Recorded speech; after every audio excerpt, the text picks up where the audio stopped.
Intimidating, unidentified, and in control of the Crimean Parliament building in Simferopol. These are clearly professional soldiers.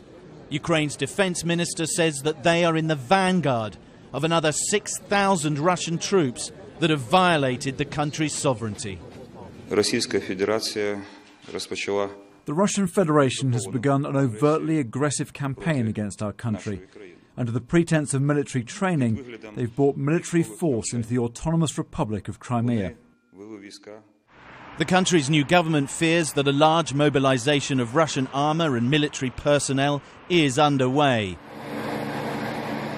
These armored personnel carriers were filmed rumbling along Crimea's roads, and helicopter gunships carrying troops have been seen flying through Ukrainian airspace. Moscow denies that this is the start of an invasion. It says its actions are legal. We have an agreement with Ukraine on the presence of the Russian Black Sea Fleet with a base in Sebastopol, and we're acting within the framework of that agreement. But US President Barack Obama added his voice to Ukrainian alarm with a warning to the Kremlin. We are now deeply concerned by reports of military movements taken by the Russian Federation inside of Ukraine. Any violation of Ukraine's sovereignty and territorial integrity would be deeply destabilizing, which is not in the interest of Ukraine, Russia, or Europe. The United States will stand with the international community in affirming that there will be costs for any military intervention in Ukraine. The role of Russian troops is getting harder to hide.